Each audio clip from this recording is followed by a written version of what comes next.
ఇప్పుడే జీ5 app download చేయండి. చూడండి మీ ఫేవరెట్ టీవీ షోస్ ఎప్పుడైనా ఎక్కడైనా.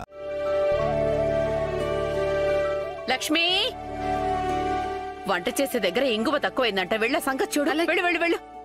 ఒరే, బయట ఇంకా డెకరేషన్ అవ్వలేదంట. వెళ్ళ సంగతి చూడు. వెళ్ళు వెళ్ళు.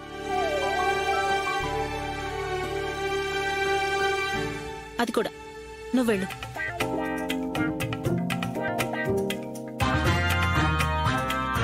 కపిలా, ఏంటి మేడం? ఏం చేస్తున్నావు? వీళ్ళని దగ్గరుండి పనులన్నీ చేయిస్తున్నాను మేడం. డైరెక్షన్ చేయడం కాదు, పని చేయాలి. లహరి, ఇలారా. పెద్దమ్మా. ఏంటి పెద్దమ్మా? కాసేపట్లో పెళ్లివాళ్ళు వచ్చేస్తారు. ఆ పువ్వులు తీసుకుని తలలో పెట్టుకోమంటావా? అవి నువ్వు సింగారించుకోవడానికి కాదు, పెళ్లి కూతుర్ని అలంకరించడానికి.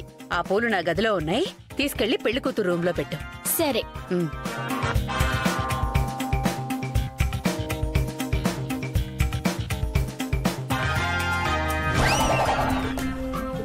ఏమండి, ఏంటి ఇలా ఉన్నారు? ఎలా ఉన్నానే? నేను నిన్ను పెళ్లి చేసుకున్నప్పుడు ఎలా ఉన్నాను, ఇప్పుడు అలాగే ఉన్నాను. కాకపోతే కొంచెం వయసు అయిపోయింది అంతే. నేనంటుంది అది కాదు.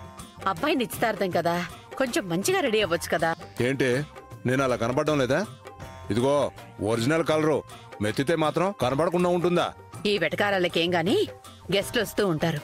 కాస్త వాళ్లతో నవ్వుతూ పలకరిస్తూ ఉండండి. అయ్యో, నిశ్చితార్థానికి కొబ్బరి బొండాలు తెప్పించాను. ఎక్కడ పెట్టానో ఏంటో.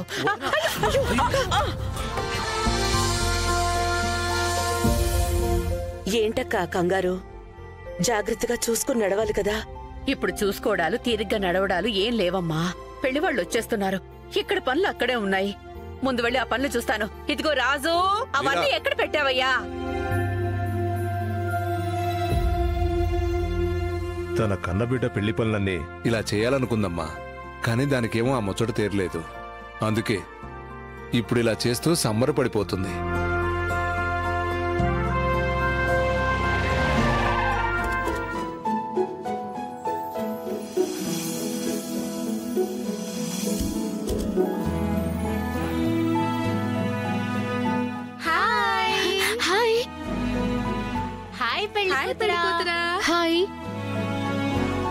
ఏంటే, నిశ్చితార్థానికి నీ ఫ్రెండ్స్ ని కూడా పిలిచావా? పిలవకపోతే ఎలా? మొత్తానికి కాంచెన్ని వాష్రూమ్లో పెట్టి మంచి పని చేసావు. ఇక్కడి నుంచి మనం తిరిగి వెళ్లే వరకు తను బయటికి రాకుండా ఉంటే అంతే చాలు. ఎంత పెద్ద ఇల్లో, బంగారం లాంటి సంబంధం నువ్వు చేసుకోకుండా శరణ్య కోసం సాక్రిఫైస్ చేసావు. అదే నువ్వే ఇంటి కోడలైతే నీ రేంజ్ ఎలా ఉండేది? మీరు చెప్పేది కరెక్టే, కానీ ఈ గొప్పింట్లో ఒక చిన్న ఇబ్బంది కూడా ఉంది. అందుకే నేను తప్పుకున్నాను. రేపు ఇంతకంటే గొప్ప ఇంటికి కోడలుగా వెళ్తానులే, మీరు వరి ఇవ్వకండి. విశ్వనాథం బావా,